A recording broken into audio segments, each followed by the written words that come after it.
lovies. I miss you so much. Maggie and I, this is my dog Maggie, we have a very special story for you today. It's called Everybody Needs a Rock. Do you have a special rock? I do. This is my special rock. My special rock even has a name. His name is Will. Can you believe it?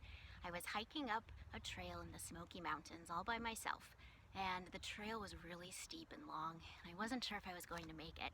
I needed a special friend. Yup, that's Will. You guessed it. When I thought the going was as tough as it could get, I saw him on the ground, beautiful and a flat piece of slate. I picked him up, I held him in my hand, and Will and I made it to the very top with the most magnificent view. So this is my special rock. I hope this story inspires you to find your own special rock. Let's read together Everybody Needs a Rock by Bird Baylor with pictures by Peter Parnell. Everybody needs a rock. I'm sorry for kids who don't have a rock for a friend. I'm sorry for kids who only have tricycles and bicycles, horses, elephants, goldfish, three-room playhouses, fire engines, wind-up dragons, and things like that, if they don't have a rock for a friend.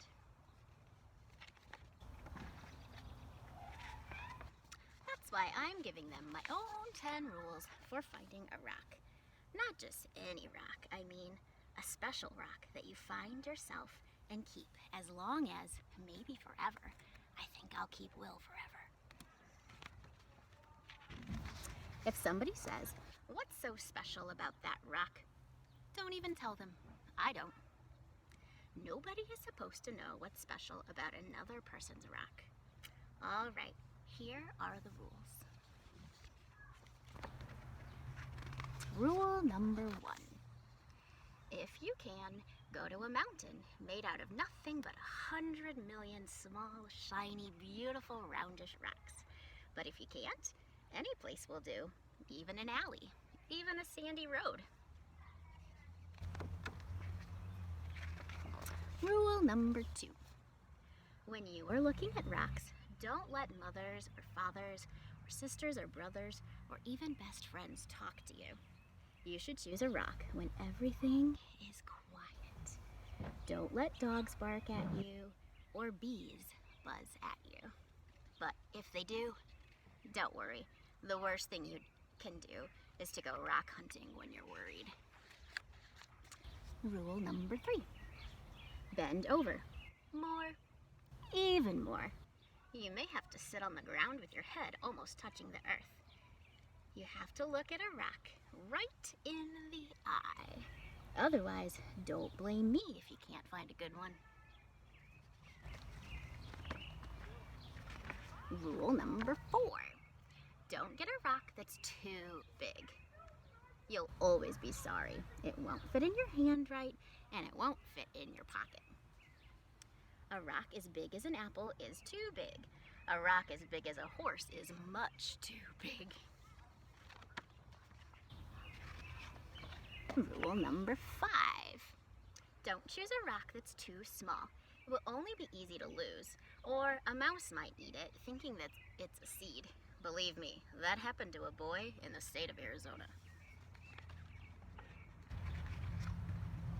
Rule number 6. The size must be perfect. It has to feel easy in your hand when you close your fingers over it. It has to feel jumpy in your pocket when you run. Some people touch a rock 1,000 times a day. There aren't many things that feel as good as a rock if the rock is perfect. Rule number 7. Look for the perfect color. That could be a sort of pinkish gray with bits of silvery shine in it.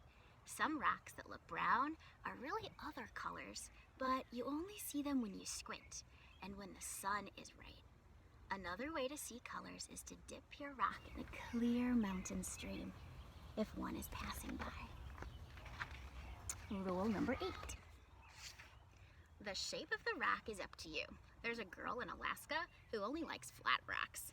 Don't ask me why, I like them lumpy. The thing to remember about shapes is this. Any rock looks good with 100 other rocks around it on a hill, But if your rock is going to be special, it should look good by itself in the bathtub. Rule number 9. Always sniff a rock.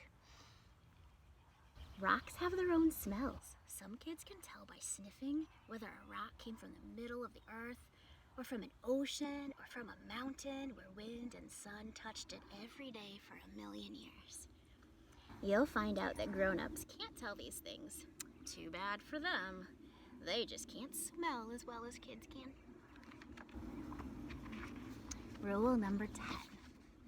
Don't ask anybody to help you choose. I've seen a lizard pick one rock out of a desert full of rocks and go sit there alone. I've seen a snail pass up 20 rocks and spend all day to getting to the one it wanted. You have to make up your own mind.